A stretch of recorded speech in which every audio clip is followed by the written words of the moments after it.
Hey, it's just a huge honor today to have Saturday morning in the house, Ed Zuckerberg and his daughter, Arielle. Did I say it right, Arielle? Arielle, like the Little Mermaid. Yep. She was born a year before the Little Mermaid. And what's funny is that Ed and I both have 4 kids. Arielle's his baby, and my baby, Zach, is filming us. Hey, Zach, jump in the picture for a minute. Come on, Zach, jump in the picture. All in the family. It's all in the family. It's all in the family on a Saturday. So I want to start this off with dentists go to college for 8 years. The only way you get in dental school, med school, is you got to get A's in algebra, geometry, chemistry, physics, memorize the periodic table. And then they go open up their own business, and in 2 weeks they got to make payroll, and they have to do this thing called marketing, because you can't do a root canal unless someone comes to your practice.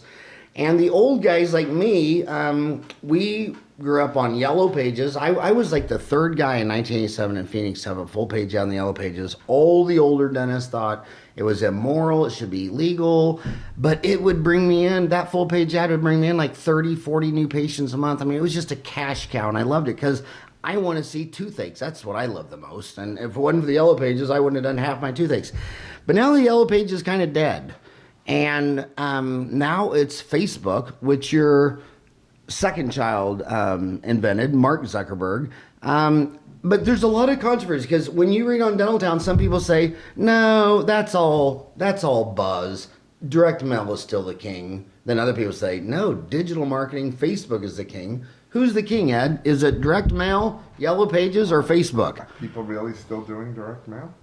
They are. Oh, okay. And Yellow Pages. All my direct mail. And Yellow Pages.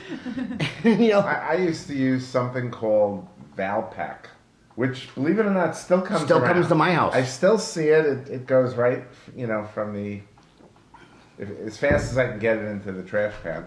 Although occasionally I do look at it to see who's in there and how many dentists is still doing it and looking at it. And what city are you living in now?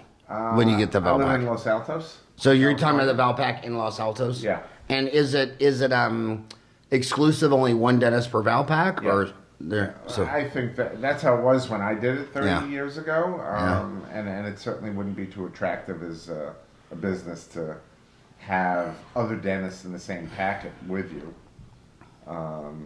But I mean, you drop maybe $500 at the time for a mailing that went to 5,000 to 10,000 people, and we'd get maybe 5 responses, 3 phone calls that never went anywhere, 2 that led to appointments, 1 was just shopping price and walked out with any treatment, and maybe 1 stayed as a patient.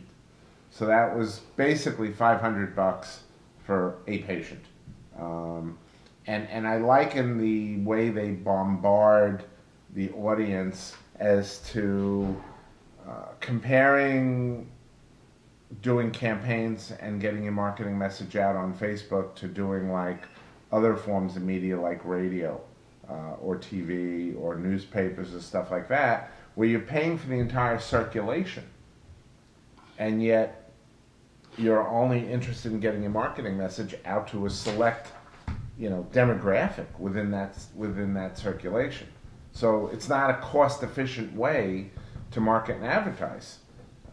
Whereas with Facebook, you can really run very tight campaigns to very narrow markets. For example, I demonstrated to one of my audiences at my lectures recently a whitening campaign, and you're able to select an area, maybe a 5-mile radius around your office, and then further select only people who are engaged.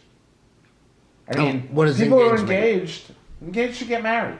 Oh, engaged. Yeah, I mean, everybody before they get married has their teeth whitened for the wedding pictures. Man, I've been divorced for so long. I thought engaged with the website. The website, not that engaged. I mean, as soon as someone gets, well, you know more about this than me because I'm out of touch with getting engaged. Yeah. But, Or like prom season. Yeah, but I mean, it used to be as soon as someone got engaged, the first thing they did was pull out their phone, or before phones, went on their computer, opened up their Facebook account, and changed their relationship status from in a relationship to engaged.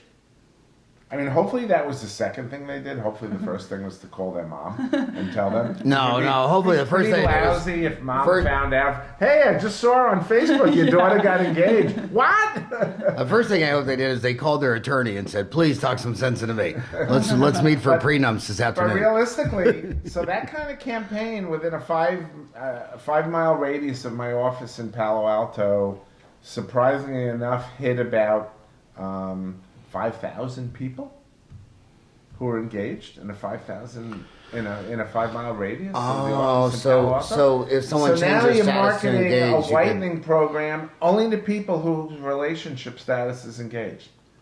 Well, you know what's funny about that? I would say what I was reading in the I forgot where I was reading it, that the people most likely to get cosmetic surgeries are women, and it was after their divorce. So they're getting all fixed up, veneers, Yeah. teeth, surgeries, That's a facelifts. good one. Well, So maybe you should do a reverse ad for just recently changed her as signal back to single, because that's who's getting all the. Well, talking about demographic, getting back to talking about demographics and marketing. Essentially, we have Google, which is an extended version of our old Yellow Page ads. I mean, being a Z in New York. What's if a I- Z? Oh, my Zuckerberg. name. I mean, if I Zuckerberg. wanted to be seen or found in the Yellow Pages, I had to have it displayed. I mean, forget it. You got to go through 30 pages of dentist Right. before you get to the Z's. Right, I never So thought of display that. ads were necessary, and my Yellow Page budget was over $10,000 a year. What, And I what can't city were really- you in? Well, I was originally in Brooklyn, Brooklyn? and then I practiced most of my life in Dobbs Ferry, New Dobbs York, Ferry. which is in Westchester County. Right.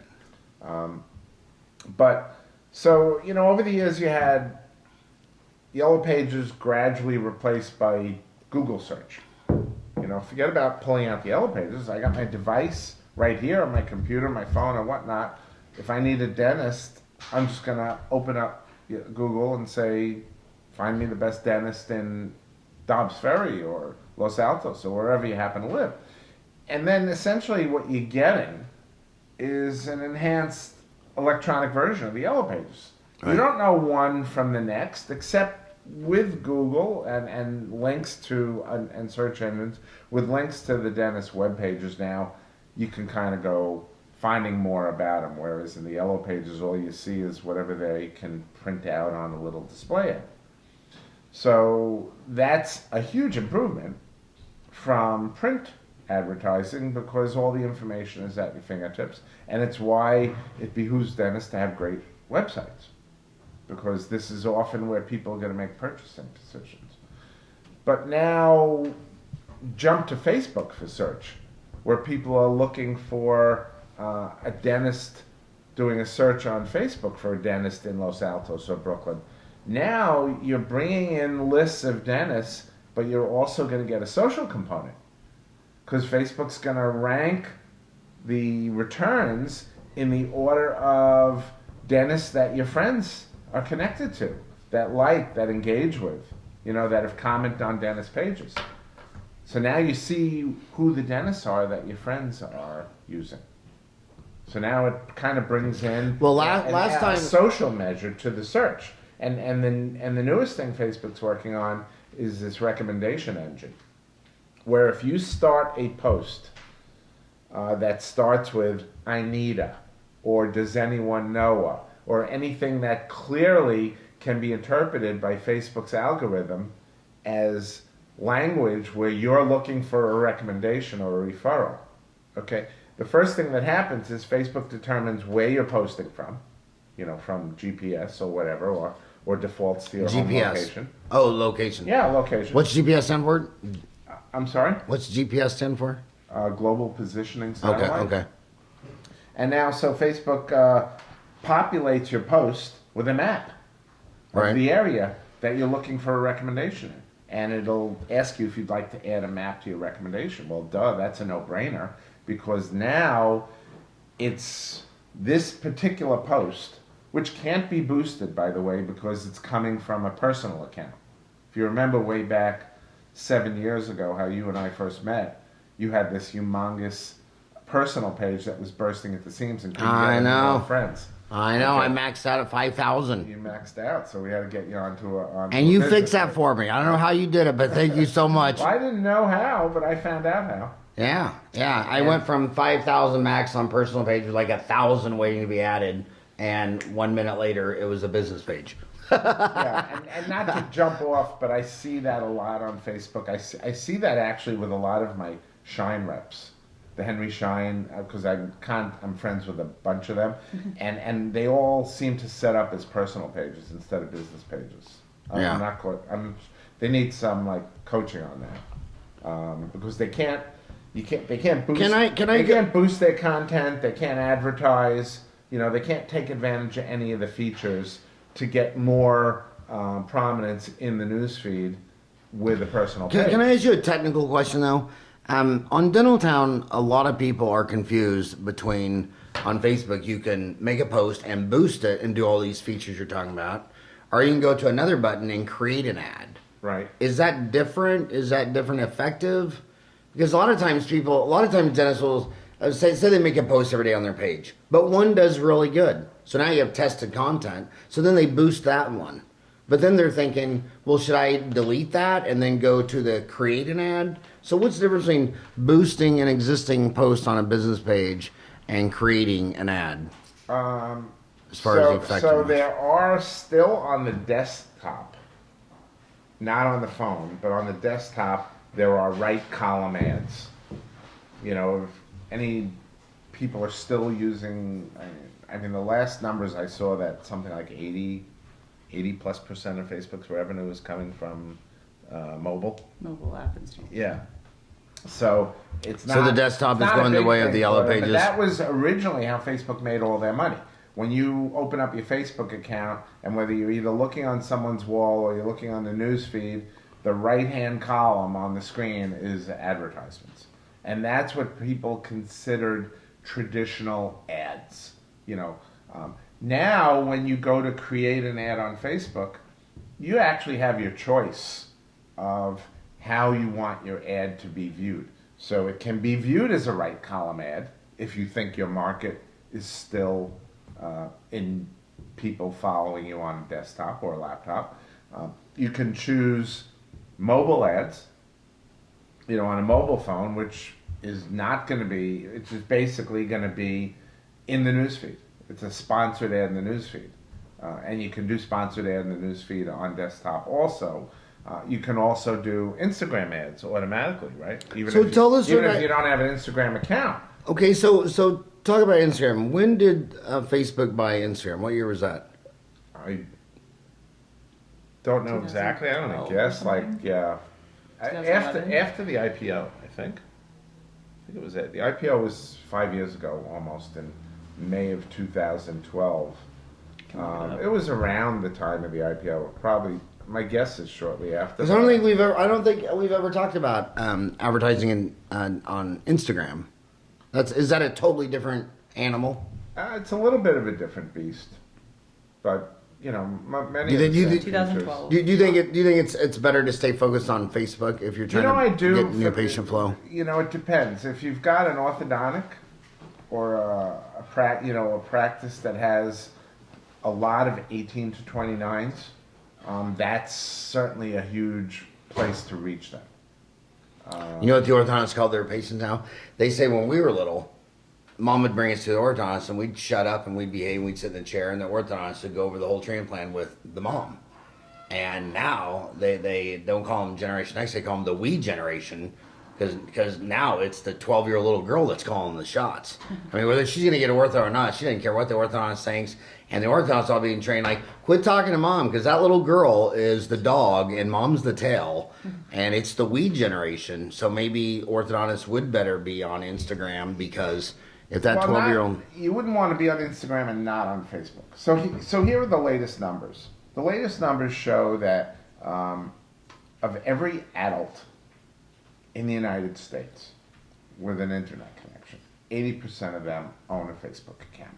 God, that's amazing. That doesn't mean they're on every day, Right. but 80% of every adult with access to the internet has a Facebook account. Of those, a staggering 75% of them are on every day. Every day. 3 out of 4 of those. So now, 75% of 80% is 60%.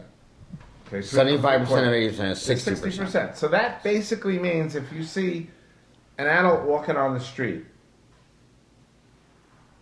6 out of 10 of the people you see walking on the street are going to be on Facebook today. Yeah. It's staggering. And while the numbers for Instagram, Pinterest, Twitter, LinkedIn, all those, 10% or less. 1 out of every 10 adults you see walking on the street going to be on that service that day. Now, most dentists I speak to say, I don't have the time to do this stuff. You know, how am I going to get involved in that? And unless you have like a dedicated media person in your office, which is kind of like a new thing, and a lot of offices do have them, then the biggest bang for your buck is where the most people are. You know, I think it's better. I mean, if 6 out of 10 American adults are on Facebook every day, whenever I go into a dental office and put them in a staff meeting, I say, okay, who's not on Facebook? Who does not get on Facebook? If it ever comes up, it would be an old man, an old 60-year-old associate man. Then I say, how many, who do you think in the office checks it the most? And they all start pointing at one girl and start laughing.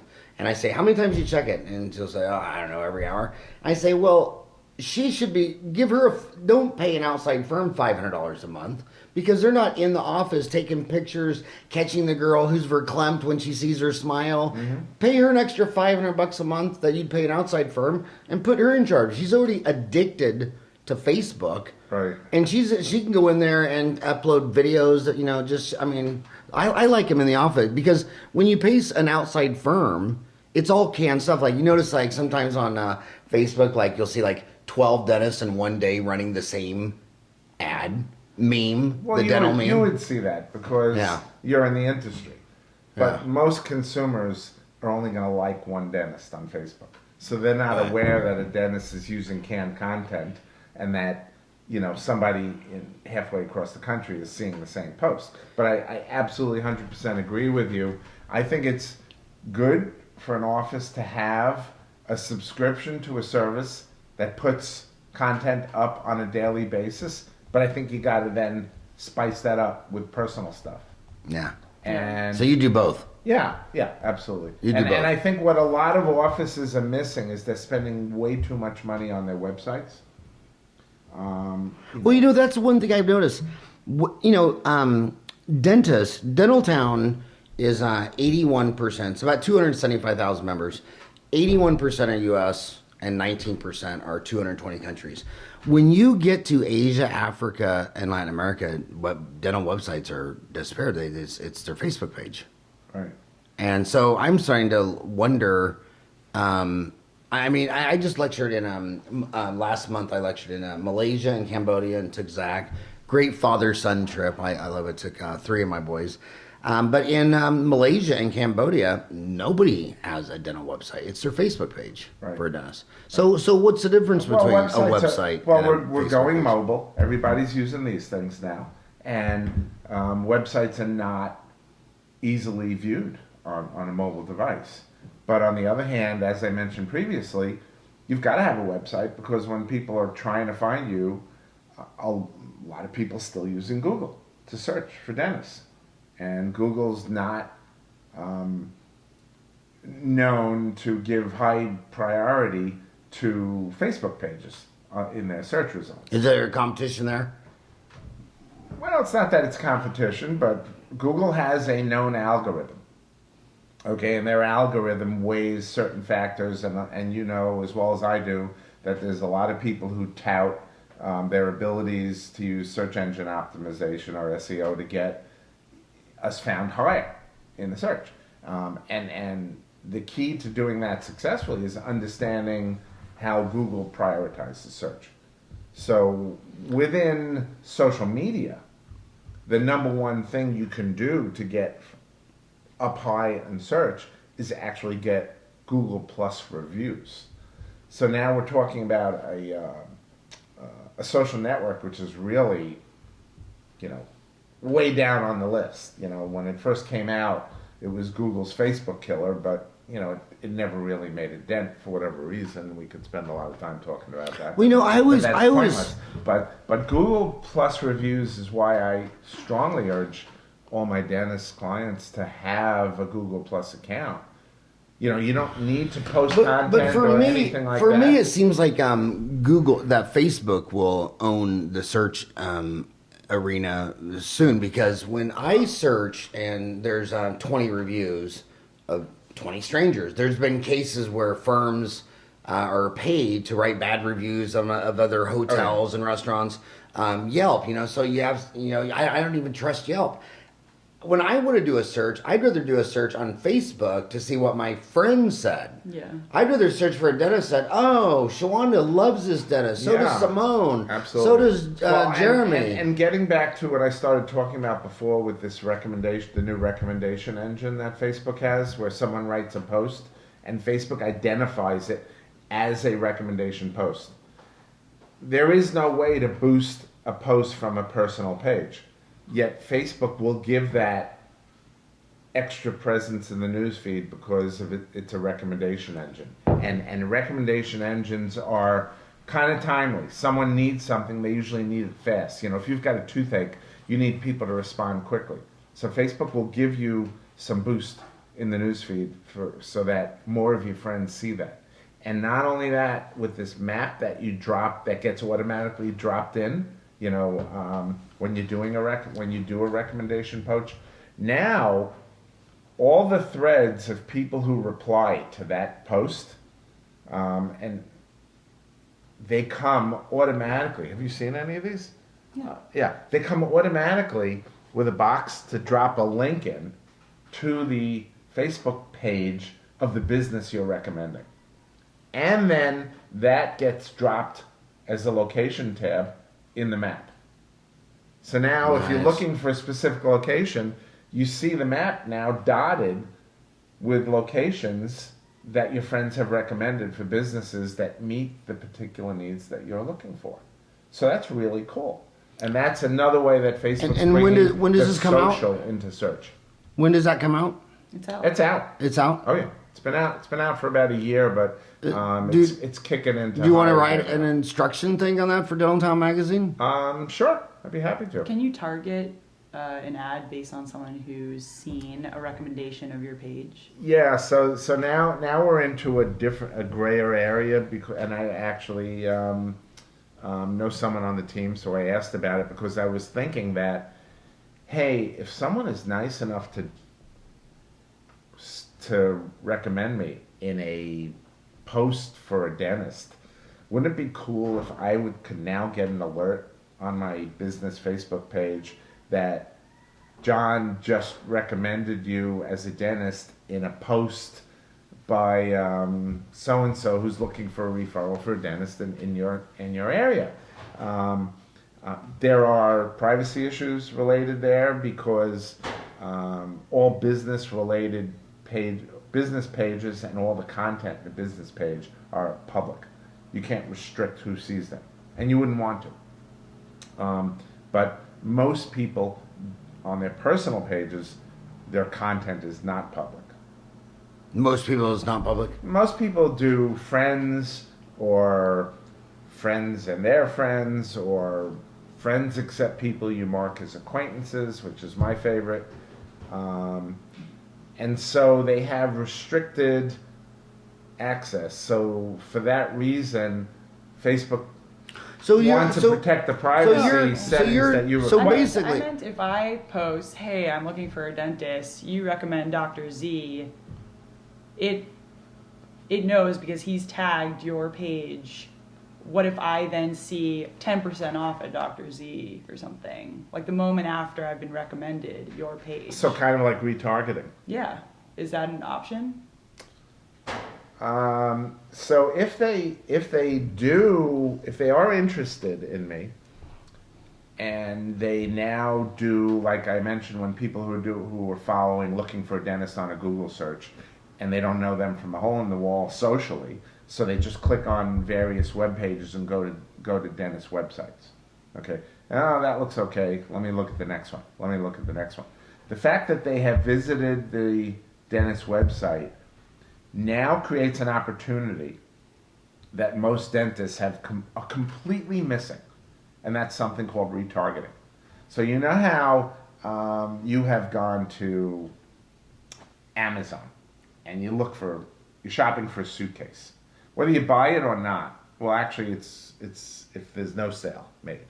If you buy the sale, they don't want you anymore because they know you bought the item. But if you wind up not buying this particular suitcase, okay, they're going to now follow you around. The next time you go on Facebook, there's an ad for that suitcase. Oh. The next time you go, you're Okay. talking about marketing. The first step of acquiring a customer is awareness of your service or product, and to build awareness.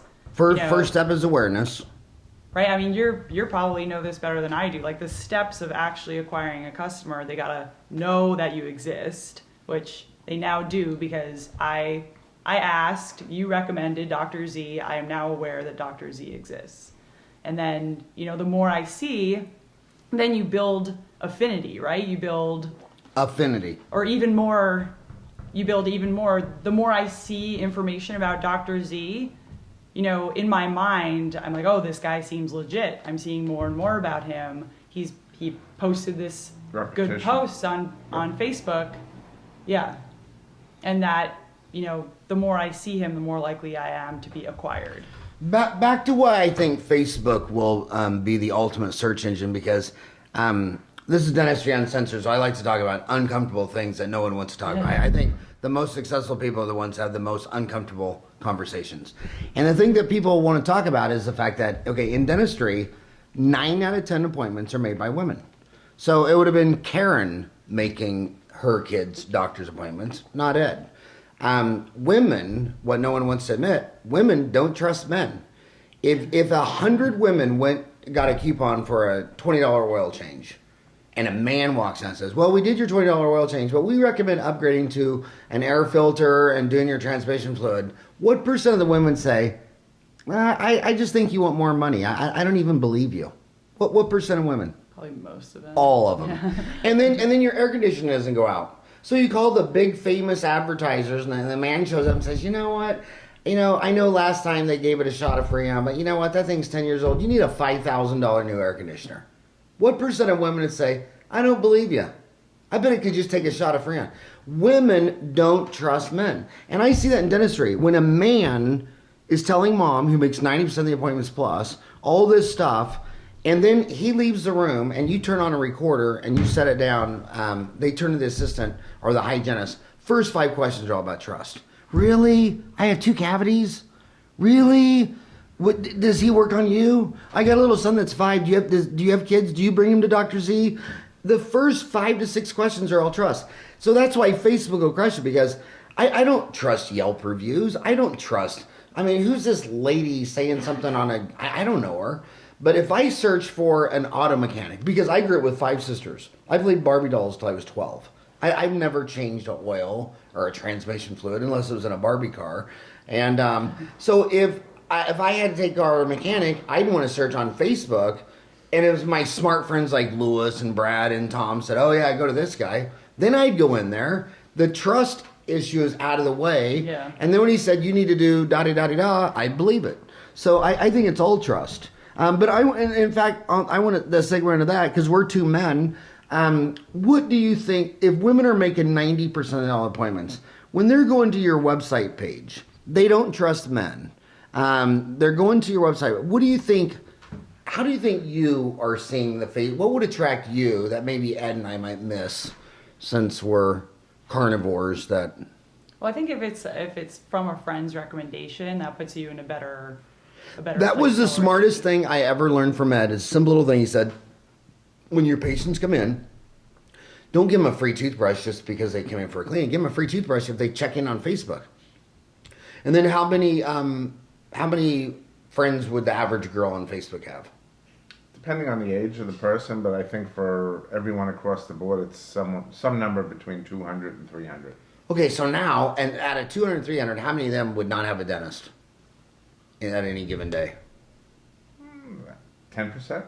Yeah. So now you check in, you got 300 girlfriends following you on Facebook, and 10 of them are looking for a dentist. They're like, oh my God, Shirley, goes to Dr. Z. Yeah. That's just huge. Yeah. I think that was the smart thing. But what As long do you? as we're on the topic, Yeah. though, of uncomfortable topics or Yeah. things people don't ask, and you're talking about women not trusting men, how about men not trusting women?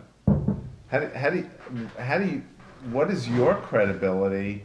I mean, you're in venture capital, right?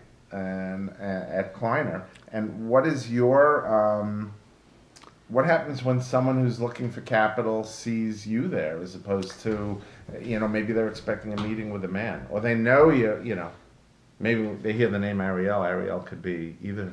Oh, I didn't think that. How old are you? 27. So what? So and you work at the #1 venture capital firm in the world. I mean, Kleiner Perkins. That was who are the original investors in? Google, Amazon, Genentech, EA. Invisalign. But they had Invisalign. Invisalign. Yeah. But he had a medical play too, way back in the day. I think. Yep, we Was did. it Medscape Um, or I'm something? I'm not sure if we did. Congratulations we on have that. a thriving life sciences practice. So do you see sexism? When men come in and they see a woman who's 27, does that freak 60-year-old Wall Street boys? And Yeah, they probably have doubts that whether or not I actually have the keys to the capital and how much influence I have with my partners. I can push a deal through, things like that. Wow. So are you doing any? Congratulations on that. That's amazing. Are you doing? You ever get dental deals coming across your desk? Yeah. But it's funny because I do a lot of consulting for people, medical dental startups, and one of the things that inevitably is a problem for these people is fundraising. And I kind of know what Kleiner might be interested in or not from talking to Arielle. Certain venture capital companies are looking for companies that are more advanced down the road. They've already got product, they've already got income coming in, and with those companies, they need money to expand, but there's not really what we call a home, or what they call, a big home run or like a 10x return on the company. Whereas other companies have product ideas that they're looking to develop. They're really early on. And the rewards to venture capitalists and companies like that are much greater because you got potential, real home runs. But I can talk about Invisalign because that was a huge return for us, and we were first money in. What year did that deal come across your desk? I mean, I wasn't at the firm at the time, but I think we funded Invisalign in 1999. 1999. Ed, why didn't you call me and tell me to invest in that? I didn't know you, Howard. Like he was one of the first. I didn't know the company. Were you one of the first dentists to have Invisalign? I think I got my certification in 2000. Yeah, which is incredible. Here's what's amazing about Invisalign. Kids get braces, right? And some adults get braces, but it expanded the entire market of people getting braces because now adults don't feel silly having, the metallic braces on their teeth. And everyone is vain across all demographics, across all socioeconomic demographics, even, middle income or below want straight, nice teeth. And so it's a consumer product. I mean, people actually sought out specific dentists because they were certified in giving the Invisalign procedure. So that actually, was a customer acquisition tactic for dentists. And they were rushing to get Invisalign certified because they knew people wanted the procedure and they would go to that dentist because they could get it from them. So do you ever watch Shark Tank? I've seen it a couple times. Do you ever watch it? Maybe once. I love watching that show with my boys. I just love it. Because it's just simple, straight up business. But I got to ask you. So when Ed and I started practicing, Orthodontic Centers of America it was the only one that made it to the New York Stock Exchange. It went to $1 billion valuation and then imploded. When I got to school, there were a dozen on NASDAQ. They all disappeared. So now you have 35 chains that I don't like the term corporate dentistry because everybody bitching about corporate dentistry is incorporated dentists. So I'm talking about, I call it big box dentistry, where they got 50 or more locations. There's 35 of these chains. Not one of them could go public on NASDAQ. Not one of them. Because imagine going to, because though, as they grow from 0 to $1 billion in sales, they grow from 0 to $1 billion in debt. I mean, imagine going to Shark Tank and say, well, I want to borrow $1 million. What are you going to do with it? I'm going to buy $1 million practice. Then what? Oh, then I'm going to come back and ask for another $1 million and buy a second one. Then what are you going to do? Oh, I'm going to come back and ask for a third. So most people that go public, you want to give them $1 million, they start $1 million sales, and then it grows de novo, it grows in earnings. These things are debt machines. What they actually are, it reminds me of AutoNation, where it's basically a liquidity play. So you got all these practices that are $2 or $3 million that could never sell to some kid walking out of school $350,000 student loans. Plus that orthodontist was doing 2 or 3 or 4 million. That kid out of ortho school, it'll take him 7, 8, 10 years to get that good and fast and sell those many cases and all that kind of stuff like that. So, so it begs the question: is corporate dentistry? I mean, if somebody came to you and said, "I want venture capital, I want to start a corporate dental chain," you wouldn't touch it? And why would you not touch it? I mean, we're aiming for 20x returns at least, or 10x at the very least, and that's not a venture scale business. I mean, the Invisalign is a good example because it's a product. It's a product. It's a technology. Yeah. It's a defensible, patentable technology, and it's scalable. I mean. And it's expensive. And here's also why Facebook should rule the search, because Ed and I have seen this study twice. Remember back in the day when Reader's Digest took, I think his name was Paul Eicherman, and they gave him study models to FMX and sent him to 30 different dentists and got 30 different treatment plans. Well, I remember Geraldo Rivera did an expose on dentists when I was in dental school. Same thing. And then I believe it was the government agency. I think it was the NIDR. Looked at that and thought, is that serious? So they redid the study and they went to 100. They only had 2 treatment plans were the same, and that was the 2 dentists who said you needed nothing. So when you go out there and tell mom you have TMJ, you have sleep apnea, you need this, you need equilibrium, she has scientific research to say I don't trust you. Right. We have definitely a credibility issue among people that we have not built up trust and respect with. If you've got a long-term patient, they're going to trust what you say. But that's where social search comes in. Right. Because knowing that their friends go to you and like you gives you some implicit trust with the customer that you don't have with a new patient that doesn't know you from a hole in the wall. Right, because when you sell a visible product like bottled water or an iPhone, mom knows what she's getting. Dentistry sells an invisible product. Mom has no idea if she needs a new air conditioner, transmission, or a root canal. So in a game of trust, you want social. You want your social trust buddies to say, Dr. Z's a good guy. I've got a thread on my computer right now this is a patient who was a patient of mine in New York for years, and she was looking for a dentist yesterday. And so, hey, I'm following this new recommendation feature that Facebook has. I'm going to follow this post and see how it goes out. She was looking for a new pediatrician for her kids in Westchester County, and and I threw in a referral there for someone. But her prime focus, and she does mention this, is she's looking for a new dentist who takes her insurance. Nothing makes me wince more than hearing this. And she's got all these great referrals coming in. She must have half a dozen great pediatric dental referrals came in, and I see her writing back to her friends, "Thank you so much, I called. Unfortunately, they don't take my insurance." So we have, yes, there are people out there that, putting a meal on the table is an issue for them, and it's really rough, and dental care is expensive. But the fact that there are people out there that are, selecting their dentist not based on how good we are or who's referring us, but whether or not we're on their insurance plan. They're looking for their cake and eat it too. They want the dentist who's on their insurance plan, who all their friends love. So what other dental deals are you seeing at Kleiner Perkins?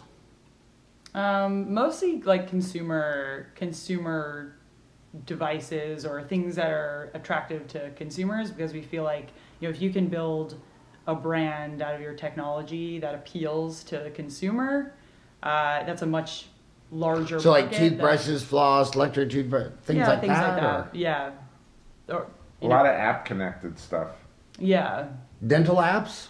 Yeah, because that Well, helps. devices that people use at home that are connected to apps. Oh, I mean, the people- toothbrushing to the app. Yeah, People your brush their toothbrush is teeth twice a day. I monitored. mean, Your there's one company that I'm working with now called Breathometer that has a device that measures sulfides. Aromatic sulfuride compounds. Yeah, and they can give you a grade. You can get a grade on this device from like A to F, depending on how your breath's doing, which, as we know, will often correlate with the status of You want someone's me to tell you? periodontal Want me to tell you disease. the truth about all that? So, because that's so the only thing sapien can smell is these aromatic sulfur compounds. You don't smell a penny. You don't smell the element nickel, copper. It has to be aromatic for sapien to smell it. And so what I would do is I had one of the first aromatic sulfur compound testers back in '87. It was like a $3,000 machine. So I would feed my boys Oreo cookies and ice cream before they go to bed. And then you go to bed and you don't salivate.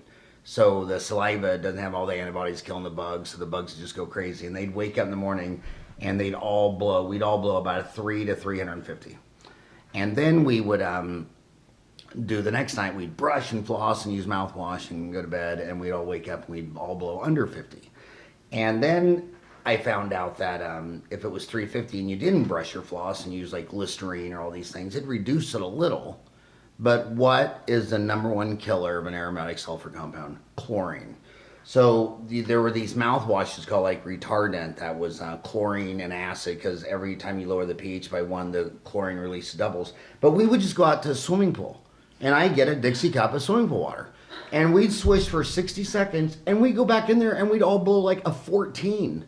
Mm-hmm. The bottom line is, if you don't want bad breath, you just need to go under in your swimming pool or jacuzzi, take a big mouthful of water. It's the ultimate mouthwash is in your swimming pool. But we're focused, and that's not necessarily long-term protection, but we're more focused, the Breathometer company is more focused on detection of sulfur-related compounds, more as a correlation to disease status in the mouth. I mean, the bottom line is consumers have problems they want to address. Yeah. I have bad breath. My teeth aren't straight. My teeth aren't white. I think if you go from the consumer problem, why they come to the dentist, or, then you're starting with a massive market because you're addressing a problem. Right. So with technology. what would be lay out the first, because dentists always have ideas on dental towns. They're always pitching ideas. Right. What are the fundamentals of a great idea that you would like to see? It addresses a real problem that a large number of people have. Real problem. Across ages, demographics, a widespread problem. Big problems. Yes. For lots of people in lots of countries. Sure. Yeah. Yeah, I mean, you're probably going to start in the U.S. and expand from there, but yes. Ideally, something And what that's size of a worldwide. deal do you guys like? So some people say that deal's too small. Others say that deal's too much. What is your deal range package? Our typical check size is 4 to 8 million Series A, so not typically the first money in, but the first institutional money in. Well, I get a lot of dentists sending me PDFs and all that, but the problem I have with it is they all say before we talk, you need to sign an NDA, and I'm not going to do it because I get these things all the time, and the last thing I want to do is start paying lawyers $400 an hour. The thing and is, it's like if our relationship starts with me sending money to my attorney, I'm not doing it. in the age of the internet, there are no such thing as proprietary ideas. Like, you should go search all the prior art on Google, do a patent search. Everyone's had every idea pretty much. They just haven't executed on it. Right, it's always execution. I mean, I can tell you as a venture capitalist, I see,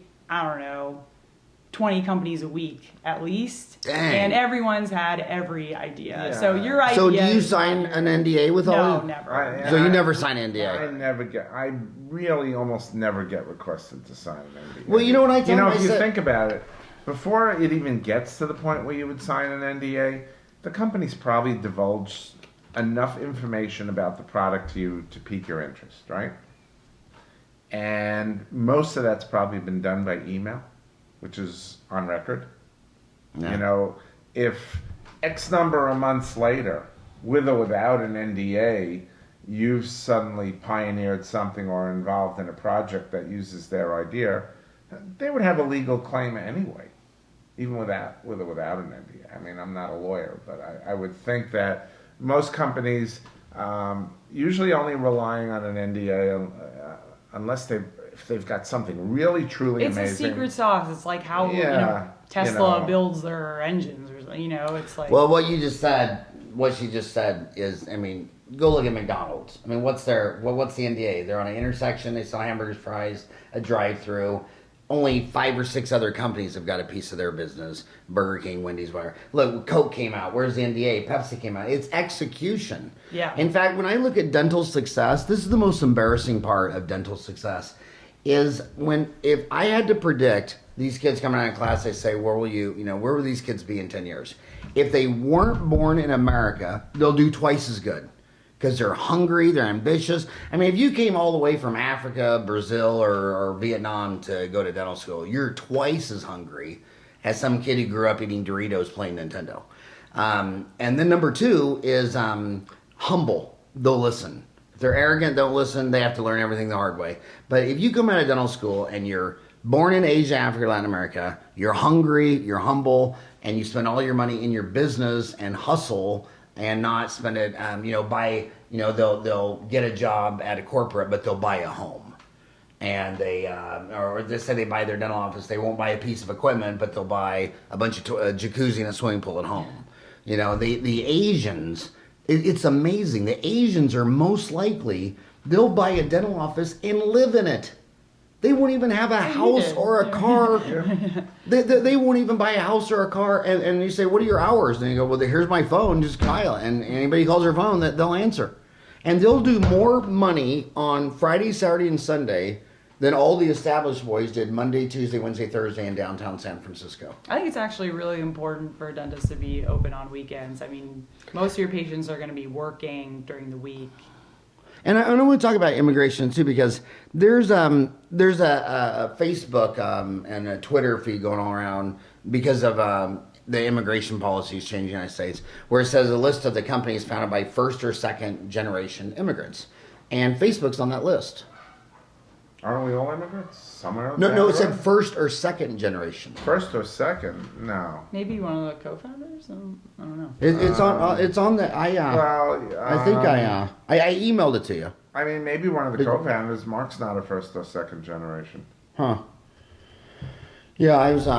Google, I think Sergey is second generation. Yeah, I could believe is he that. first generation? I have no idea. Sergey, you mean Google? Sergey Brin? Yeah. Yeah, he's from Russia. Yeah. Yeah, but and Intel was Hungary, Andy Grove, Austria. I mean, Karen and I are U.S. born. Yeah. So maybe it was another founder. So in summary, you guys are so sweet to come by my house on a Saturday and talk. So in summary, what would be their checklist? It sounds like you're saying the dental office should be a business page, not a personal page. Go through it. You were all saying that's a no-brainer. I do the no-brainer there are checklist. People running businesses from Facebook on a personal page. That's a mistake. So your dental office is a no-brainer, because without it's a business. You can't boost your posts. You can't do any kind of advertising. You can't run offers and a whole long list of things that you can't do on a personal page. You know, it would be a sexy column for you to write. It's media is so predictable, but whenever it's a list like top 5 things to blah blah blah, to lose weight, to grow your business, right. You should write a checklist. Top 10 things for your Facebook page, or okay. Well, That's a lot of something. my speaking talks now. And you're speaking are, at Townie. I'm speaking at Townie. It'll be I think it's April a 19th. keynote, like an hour Yeah. they're giving me. So obviously that's not going to be the same talk that I just gave in Plantation, Florida last week. That was a 7-hour all-day CE class where I went in depth into everything. That'll my be God. their Townie talk will be more like Well, that. and, the top and 10 when you things do that can on Dental Town, we put up the online CE section. Right. You got a course on here. Didn't you put one? don't No, think I have an you online. wrote articles. You know, we it's- put up the 3. material changes so know. rapidly that we'd have to figure out how to maybe do it in segments so that we can like pull and replace certain segments when it gets updated. But our generation always goes to a bricks and mortar convention and sees them speak live. The millennials, Less and less. the Less and millennials, less. it's all that. We put up 350 courses. They've been viewed 750,000 times. So next time you give a lecture, call Zach. He'll show up, or just get a media person to put a camera on there. Then what they do is they toggle back and forth. So if you have a PowerPoint presentation, Right. they just have a camera on you, and then when you point to the slide, they toggle over. Now it's just the slide. Right. And so it's really fast, easy. Mm-hmm. But and then if the information goes dead, we just The delete last it. time we did a podcast, I think you asked me what the number one thing was that dentists should be doing more of, and I said check-ins. right? Check-in. And now I think it's clearly retargeting. Yeah, Because- get your patients to Yeah, recommend. you know, whatever friend. when people actually do get to The your number- website or your Facebook page, the actual conversion rate, I think, on people visiting most businesses is something like 2% on the website. And as Arielle mentioned, it's all about brand repetition and recognition and seeing your company over and over again. So when they visit the website, if you don't have it now, whoever's doing the developing or the hosting for your webpage needs to get a widget on there that can drop cookies on people's, computer. So if they go to your website, you need to drop a cookie I wanna know- to retarget And them. this is Exactly. easy on Facebook. That's- You don't need to well, know all of the lingo. yeah, Just if yeah. for Face- anyone who's visited your website. Okay, when if you say they're a website, you're Facebook saying user- Facebook page? No. Or yeah, you Well, can do a Facebook you, page. you Sure. market them from Facebook. Whatever it is, if they visited your page or your website, and they're logged into Facebook, which they will be if they're visiting your Facebook page, you can present an ad to them. And Facebook knows that. Present Facebook an ad knows- onto them on Yeah, Facebook. On Facebook. So they visit. So they've ever visited my. Okay, so, you should do a case study on mytodaysdental.com. I'll get free consulting. That's what you should. You should write an article. We went to Howard's todaysdental.com, and if they visit that website, my website should drop a cookie in their deal. So when they're surfing the internet and Facebook will show them. Well, you're missing a step, but yes, basically. Oh, I'm missing more than a User step. does- Basically, they user does know the everything. IP address of the computer. You will be able to detect the IP address of the computer that's visited to your website, and now that's dropped into a little file. Okay, and now Facebook has a pixel that they offer. This is very technical. That Yeah. no one needs to know this. Yeah. It's just Well, I'm, Yeah. Amuse me. Basically, you visited the website. They know your IP address. They don't know who you are. They don't know And your name. They don't know IP your is email. They don't know anything. Internet Protocol? Every computer has a unique. Every device has a unique IP address. Yeah. Okay, and that's how companies can market back to the device, not to the person, to the device. No personal information. Do you know Aaron Garg? No. Arun Garg? Arun Garg. He's a Heard dentist in Florida that teaches implant surgery. And I know he was doing something because now whenever I get on there, I always see his ad over and Sure, over and over sure. and over. It's like I've seen that guy's face 30 times a week So Facebook. ever since I went to his website. yeah. What And that's the only guy that that's happened to What me. dentists are not doing enough with their marketing on Facebook is utilizing custom audiences. Custom audiences allows them to create for free these audience groups that you could then market to. The old way to market was through demographics and interests and stuff like that. Custom audiences basically allow you to create defined audiences that can be something like one audience can be people who visited my website. So there you go. Using the conversion, widget that's on the Facebook on the website, you've got an audience of all the people and you update it all the time. And you've got a defined audience that you can now market to that audience. They visited your website already. You know they're interested in your product. Hit them again, more and more. Facebook already does it within Facebook for free. Okay, so one of the newest audiences you can create on Facebook is the audience of people who've engaged with your Facebook page. Think about that. Think about how powerful that is. So someone gets the recommendation to a dentist's office, okay, and they go visit, using the Facebook's recommendation search engine or any other number of ways that they get to your Facebook page. Facebook now knows that they visited the page. Whether they like your page or not, they've engaged with the page by virtue of visiting it. If they like on they can like one of your posts or comment on one of your posts. Somebody sees some of your content and shares your content onto their own Facebook personal page, okay? And now people comment on that. They've engaged with your brand on Facebook, even though they're not fans yet. So the number of people in the audience in this audience of people who've engaged with your Facebook page is much greater than the number of people who already like your Facebook page.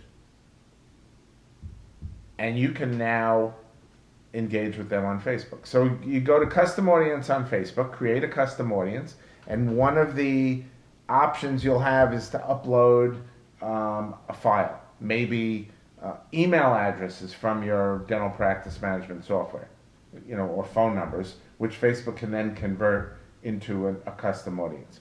Or again. So I could take, because I have all my patient emails. Yeah, absolutely. So I should upload those into Facebook? Absolutely. How do I do that? Practice management software will let you export a file, say, with everyone's email addresses.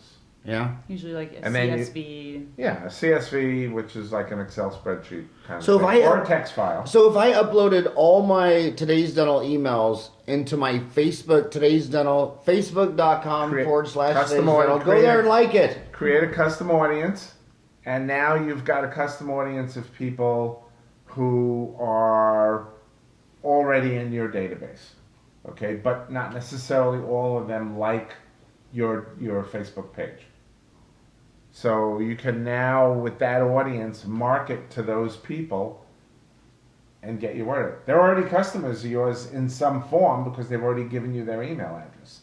Now you want to get them in the fold as a fan of your Facebook page. I'd like to highlight something that you kind of glossed over, but I think is a really important point, is initially you mentioned that when you put something out in the yellow pages, you went through the numbers of the conversion, which you kind of glossed over, but I think measuring your marketing efforts is really important. Understanding which of your campaigns is giving you the lowest cost of customer acquisition. He knew to the dollar, he knew the conversion rate, and he knew to the dollar how much he paid to acquire one patient. Right. I think keeping track of that, and then obviously reallocating budget towards what's working best with the lowest cost of customer acquisition is super important. I think measuring how well each marketing effort is doing.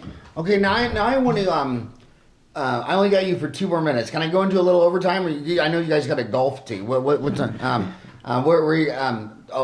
tell me to just shut up when it's time to shut up. But I want to turn this whole conversation upside down and reverse it. I see new patients, so, this office is about the same size for 40 years. So if you're pouring 25 new patients a month in it from age 25, 35, 45, 55, 65, then you just got coffee just pouring over. So if you're pouring... they never seem to increase the number of patients in their practice. So let's turn it around. How can Facebook be a loyalty program? Not attracting new patients, but keeping the ones you have. So that you don't even need new patients. How would you flip it around? It starts with getting them to like the page. Obviously, if they don't like your page, you have no way to interact with them from Facebook. So you've got to get them to like the page, which starts with uploading your email address, and then running campaigns that are geared at getting likes for your get them to like your page. And if you think about it, the average dental practice probably only has about 10% of their existing patients liking their Facebook page. And then you can do in-office stuff going on, encouragement to like us, on Facebook. So it sounds like your earlier statistics, I mean, 6 out of 10 of your patients should are on Facebook. 8 out of 10. Well, 8 out of 10 are on, but 6 out of 10 every are day. on every day. So if you have, the average dentist office has 1,850 charts. So let's say it's 2,000. Okay. So if the average dentist has 2,000 charts, how many likes should they have on their Facebook page? Well, if they've got 2,000 patients in the fold, 80% of them are on Facebook, so 1,600. It would be a great target to get 40% of those liking the page. Well, I'm going to do that Monday. I'm going to upload my today's dental emails. And you're going to pull over in the car right now and like my Facebook page. Now, does that help anything? If a dentist from New Jersey likes my page, does that help anything? Or not really? A dentist, it depends if the goal of your Facebook page is only to get potential patients in, then having a dentist is not going to help you unless he's going to refer patients to you. Well, actually, they do. So Phoenix is a transient society. I get a lot of new patient referrals. People say, "Oh, you moved to Phoenix? Check out Howard Ferran." Right, but now with the referral engine, the referral engine is a new way to bring in patients from people who aren't already patients of yours. So it could be someone who's just a friend of yours and knows you well, but they're not a patient. And now, say someone in New Jersey, or whatever reason, is friends with this dentist in New Jersey, and they happen to be looking for a new dentist in Phoenix, and they ask people for a recommendation.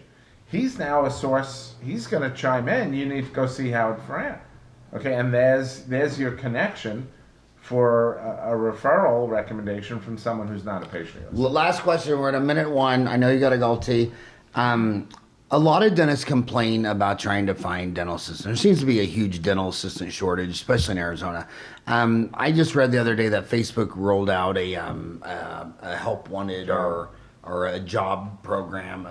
Talk about that. Is that I don't know. You don't know enough about it yet? Yeah, I don't know much about the. But soon you'll be able to say, "I want a dental assistant." On Facebook, and you've done that on Dentaltown for a while. I mean, when was Dentaltown born online? 98. 98. Facebook was 2004. Like I beat Mark by 6 years. Social network ever. I beat Mark by 6 years. Only. How cool is that? Yeah. Do you have dental assistants on your network? Oh yeah. Dude, you should create and they your can own look. dental They can look for assistant jobs, job right? board. Can't they look? Right. Isn't there a job? Yeah, board there's on a classified Dentaltown? ad on the deal. Yeah, I mean, I think that. But we don't have the critical mass tipping point density. I think dentists dental changed. assistants and But it's very Dentists changed specialized. dental assistants for the same reason why dentists constantly need new patients, because it's not enough focus and training on the existing personnel. Something about that assistant was good enough for you to hire them at the start. And I think you took them for granted. You didn't give them adequate training. You didn't empower them. I know you talk about this a lot during your one-day dental MBA. But, why do you need to focus on getting so many new patients every month if you've got so many already there? It's a lot easier to activate and empower the ones you've got. And so if you've got them as fans of your Facebook page and you're educating them through updates about the amazing services you offer and show them the human side of everyone in the office also, that's your tool to keep them in the fold and to get them utilizing more of your existing services and go ahead with treatment plans that you've thrown out to them that for whatever reason they didn't accept initially. And you know what? That you just paid me a big compliment without knowing it. But so May 11, 87 is when I graduated. So this May 11, I'll be 30 years out of school.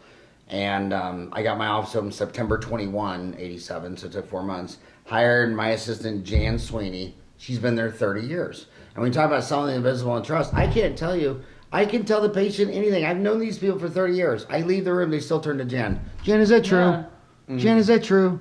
It's Well, the it's most like, important what am I, touch point chopped in the meat? office. You know, Yeah. What am I? And I had, like you said, I had the same person, same office manager in my office for over 25 years. The same, when I left my practice in New York, I had the same hygienist for 16 years, the same dental chairside for 7 or 8 years.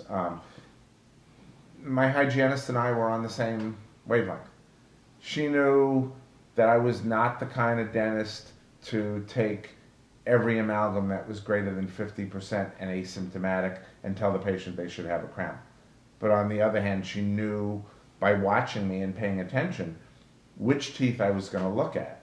She could look at a tooth and say, oh, Dr. Z is going to want a crown for that tooth. And before I even walk in the room, she's had that discussion with the patient that, you know, there's a craze line there, this tooth's going to break. You know, I have a strong feeling that, you know, this should be a crown. I mean, I'm not a dentist or what, but, you know, obviously.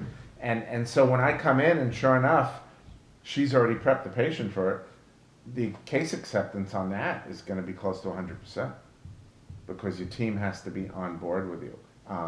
And I am, even though I never did it during my primary dental career, I thought about it at the end, but it's hard to, you know, teach an old dog new tricks. I am now a huge fan of morning huddles. And so, you know, everybody in the morning sits around and they've got their own iPad and they're using one of these apps from a number of startups that are out there that, for whatever reason, the dental practice management software companies don't extract this kind of data themselves. So they rely on companies like Claricare, which is one of the companies that does this.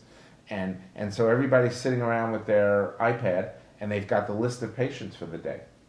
Okay? And they're discussing them and they go, oh, well, you know, remember Mary's dog was sick. You know, so make sure everybody, you know, ask how the dog's doing, or someone took a great vacation or something like that. And you want to ask them, how was your trip to Italy? Show the connection. But then at the same time, you see, John had that crown on number 30 that he needs. He hasn't appointed it yet. You know, don't forget, not doctor, like you said, but the ancillary staff, the supportive staff that gets involved, the hygienist that sees it, reminds him, so it doesn't come from, you know, the big honcho, who's perceived to be the financial beneficiary of the treatment.